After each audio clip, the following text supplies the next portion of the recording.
Hi guys, it's Antoinette and welcome back to another episode of the Identity series. Now in today's video, I sit down and have a brief chat with two of my favorite people who I see as my big brother and sister from the other side of the pond. And I thought it was vital that we had this conversation, and I think conversations like this need to keep on being had. I know there's so many different directions I could have stirred the conversation, but I chose to see things in a different light and come from the angle of listening, regardless of what my experience may be and what my preconceptions are based on my experience.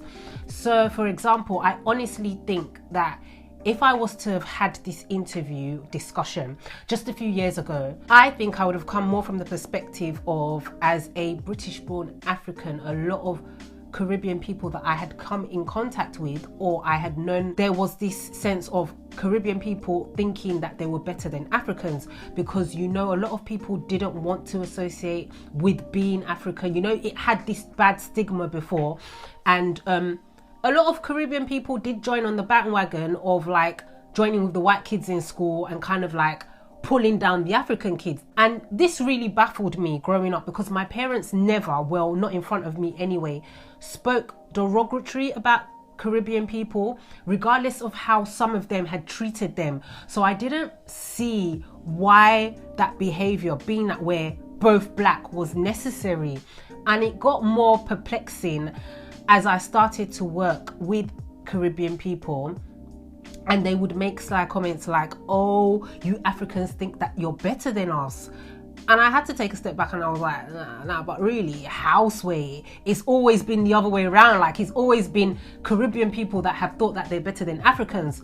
But I've started to take on a different perspective, and I think it's best to just hear each other out, hear both sides out, let both sides speak, and then we can start on the road to reconciliation and unity. And I know you can argue that a lot of things have changed in society. It's not what it used to be just 10, 15 years ago, especially with the wake of a lot of British Africans wanting to embrace their culture. But I still think that there's just so much work to be done so that as a race, as black people, we're a lot stronger together, united and not divided. So as I was saying, instead of doing the same thing and expecting different results over and over again, I've taken a completely different approach, and now I'm just listening. And please note and bear in mind that I know that we're all very different. We all think very differently, and we're all going to have very different experiences. So I want you to bear that in mind when you're watching this discussion. And I really want to hear from you guys, your experiences, your perspective, what you thought about what we discussed. Leave all your comments below. So without wasting too much of your time, I hope you enjoy this discussion and I hope you get to take something away from it. Hi guys, it's Antoinette and welcome back to my channel. Now today's episode is really special to me, and I thought that it's a topic that we need to address in the black community, and I've got two very special people here. Do you want to introduce yourselves? Hi, I'm Darren. You don't need to be shy. Hi, I'm Lisa. And I see them as my big brother and sister. And I asked them to do this because they live here in Britain. They're both of Caribbean descent, and they're around African people a lot. So you have that mix. You know what they know what they're talking about basically. And the topic that we're addressing is like Caribbean versus African, so to say, and like there's a lot of resentment, there's a lot of past hurts, there's a lot of pain, there's a lot going on, but we just want to address it and see how can we go forward together or build those bridges. I'll probably go into like a background into why I thought this was important to discuss, especially being that this is Black History Month. We grew up in a very open-minded setting, so our parents never told us, oh, you as an African, you're better than your mate who is Caribbean. So when I started to grow up, I began to realize that even though I think this way because of my background and my setting, doesn't mean that every other African person thinks that way. And I'm being very specific in that when I started working in a particular sector, my colleagues, most of them were Caribbean. And we got quite close, but then on a couple of occasions, they'll just chuck in like, well, you guys think you're better than us anyway. And I used to get really defensive, like, I used to think, why do you think that way? Why do you always say that? And because it came up, it was a joke, but it did come up often. So I thought there's something underlining this. And when you dig further, you do realize that actually a lot of African people do think that they're better than Caribbean people. And it's something that stems from what their parents have said to them and what their parents' parents have said to them. So why? And how can we address it? So I just want to open that up. Maybe that's probably not the best way to go about it, but I just wanted to go straight to the crux and get in there. So from your perspective, because I know that you have a lot of African people around you, so you can tell, you can gauge, you can give us some light. Okay. Do you want to start? You can start. Okay. I might chip in. So when I was growing up, it was literally always said that, you know, African people think that they're better than Caribbean people. Even going to school, it was always, you know, thought that way. Our parents, our aunties and things, you know, people used to say that African people look down on Caribbean people because we're the ones that sort of went with the white man, you know, to their way of thinking and, you know, how we cook and how we speak and, you know, our mannerisms, you know, we're sort of falling in the line of this white cultured, you know, thing. We're trying to be something that we're not, and we're not remembering our roots or where we come from and, you know, how it was or how it has been. So yeah, you know, you grow up hearing that constantly. Not so much in my house, but all my friends that are Caribbean. And I grew up where, you know, in a generation where it was a lot of Caribbean people when we were going to school. And we very rarely had African people in our school. There was probably 2 people that I remember, Bukola and Eke. And they were the only 2 Africans in my whole school. The rest were white, Indian, and Caribbean.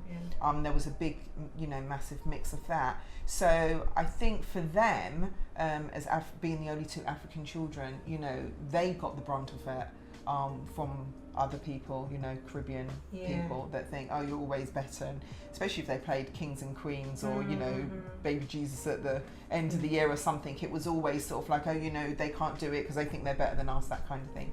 So I remember it, but, you know, didn't take part in it really because it wasn't in my home. But yeah, I've always heard it from them. I don't know about you. Yeah, it's something I heard, but yeah, for me, I didn't hear it in my home. I know, well, how I was raised, my mother and father, they told me to accept everyone. Like, oh, I just need to. I didn't even say where you guys come from. Okay. If you just, sorry, we should have done that at the beginning. But if you like to tell us, like, what part of the Caribbean? Where are you from, mate? So, right. You know. So if you want to know, my mother and father, born and raised in Grenada, the island of Grenada. It's the Isle of Spice, they call it. And that spice is the nutmeg. That was the key, and that's the main home-grown spice. There's loads of other different types of spices, many of them, but the main and key one is on their flag, nutmeg. So yeah, that's where they're born from. So I come from that. That's where they background. born from. That was serious Caribbean. That just slipped out. Where you born from? Them come from. Where you born from? But me born, no, I was born in Bermuda. Interesting. I didn't know it's that. It's a bit of a mix there. Yeah. Were you raised in Bermuda then? Yeah, I was raised in Bermuda. Okay. Yeah. So my parents are from St. Kitts and Nevis. And we have a huge mix in my family because they're from St. Kitts and Nevis and St. Bart's. And we also have my great-great-grandparents, I believe, are from Sierra Leone. Wow. So, and then my mum had her genealogy done not too long ago. And we actually have 33% Nigerian. Are you serious? I'm serious. Wow. So it's a real mix. It's a real mix. I'm so mixed up, it's not funny. So I can take every end, basically. But a direct white descent, I don't know about that. I do know that there is 1% or 2% European. I'm not sure where that comes from. I can only imagine that will come from the slavery side of things and how that all happened. Because I do know that both sets of great-great-grandparents were slaves. The ones that came from Sierra Leone worked on the Maynard plantation, and that's our maiden name, Maynard. Do you think heritage, where you come from, all of that, is that important? I think so. Yeah, I It think is so. really, really, really important, because especially the way that I look, or how I was raised, or how I carry myself, you know, you're told that you're black. I'm a black girl. I eat Caribbean food. Our food is very similar to African food. Actually, a lot of it is very similar to African food.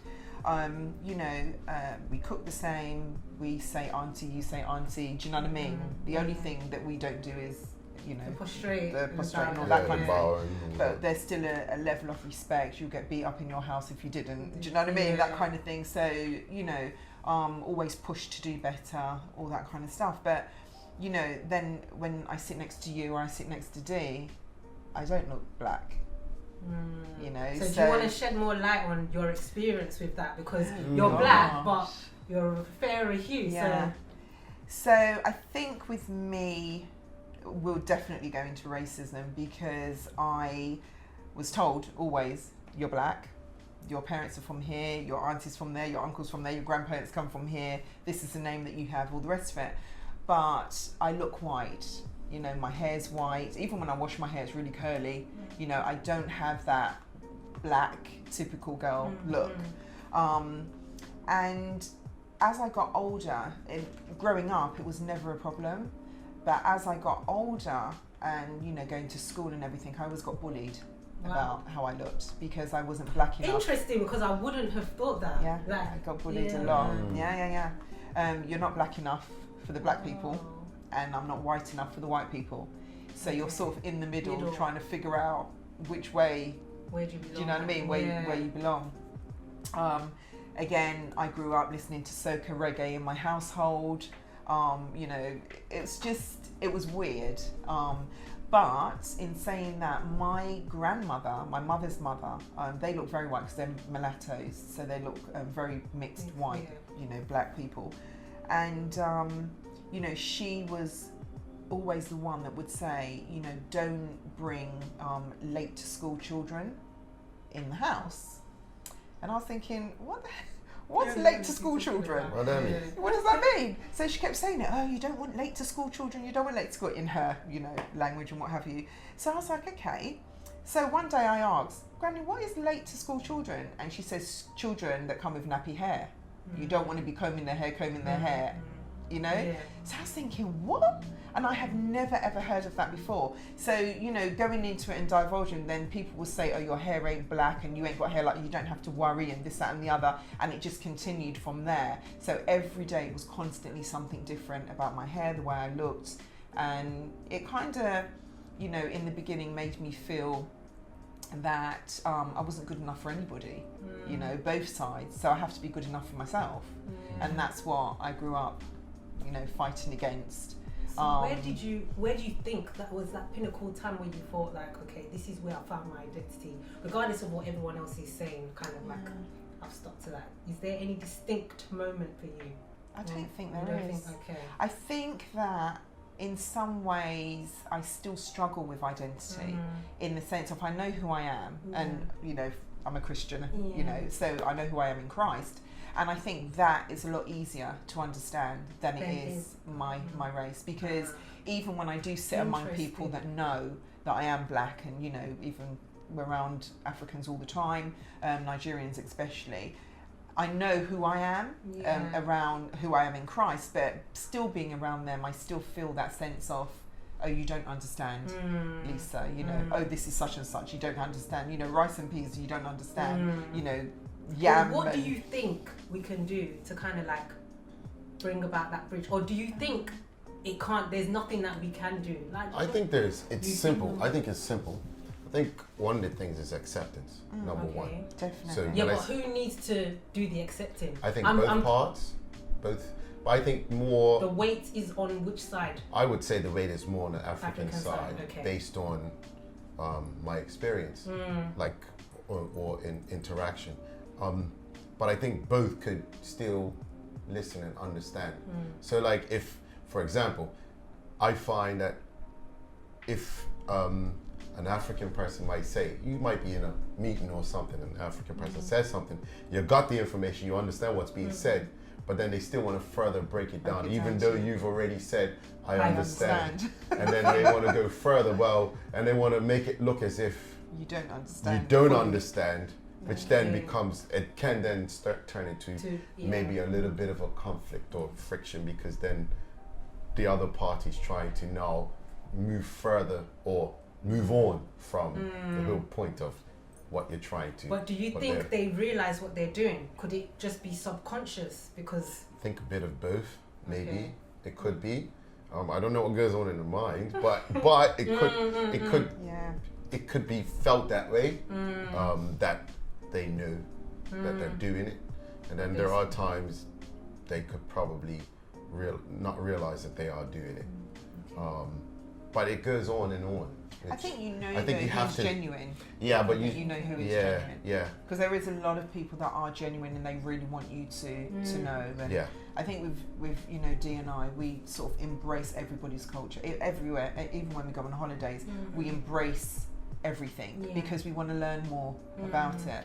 And I think that there's a certain air of arrogance or ignorance. Ignorance, which kind of can lead to arrogance. Because I think, which, like I was saying at the beginning, is something that is relatively, I won't say it's new to me, but because I thought a certain way, I didn't think everyone else did. Whereas when the reality of actually a lot of my people do think like this, so I was like, okay, how do we address this? Because it is a problem, and you can't keep that cycle going on. I'm looking at the generation, like my brother's generation. Are we going to carry on with this? I think they're very different though. I think the different, younger generation is a lot different. I think they're more accepting of all cultures. They are, but the underlining, but there is an underlining. It's still there. Yeah, I think like there they're is. at home and they're hearing things, and there's no way that what you're hearing at home, you're not picking it up and you're.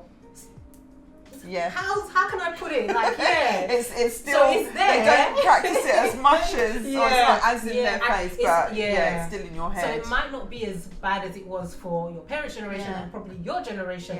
But I think like for the generation coming up, I would just like a clean slate, probably not gonna happen, but that would be nice. It would be nice. That would be really nice, because then it won't be no conflict in regards to I'm better than you, or I'm thinking better than you, or I could do that better than you, or I'm got the best grades. I think history has embedded itself into certain things. Actually, like some young people, they act like they are owed something, like entitled. Yeah, very entitled.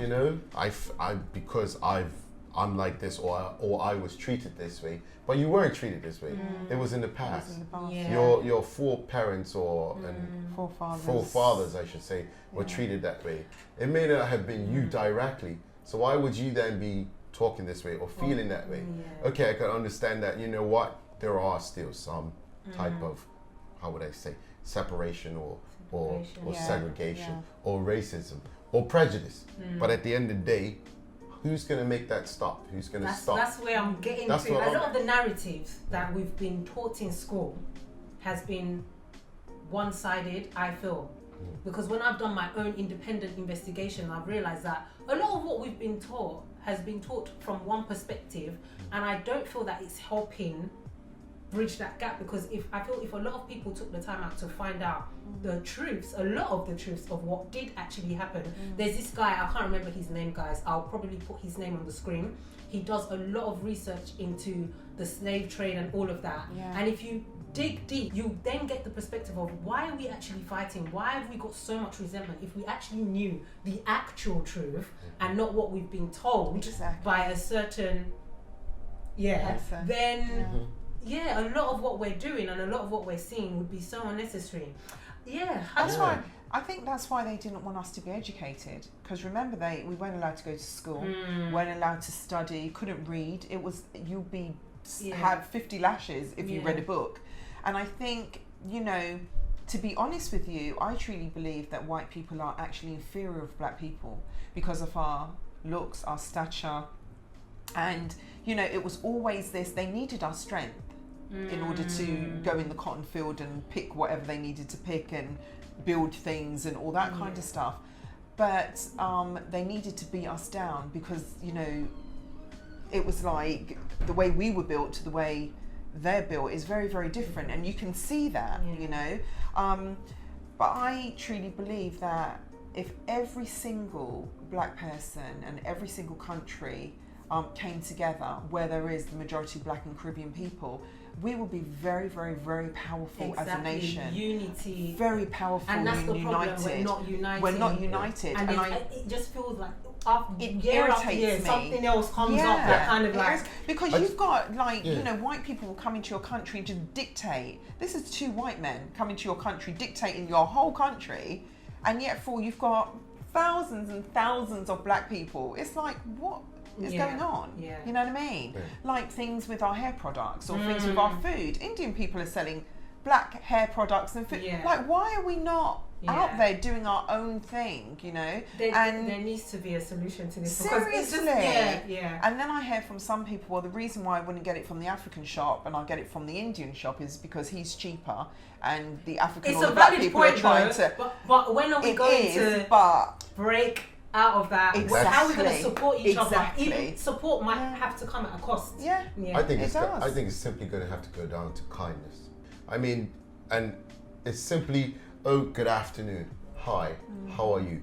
When someone's talking, don't talk, don't argue, don't go back at the other person. Simple kindness, respect. I mean, it goes a long way. Respecting someone.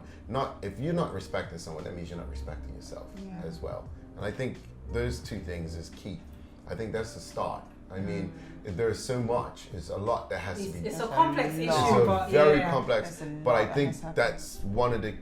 I believe that will help. If we're kind, if we're respectful, it's going to go a long way. And it will help us as well in understanding each other.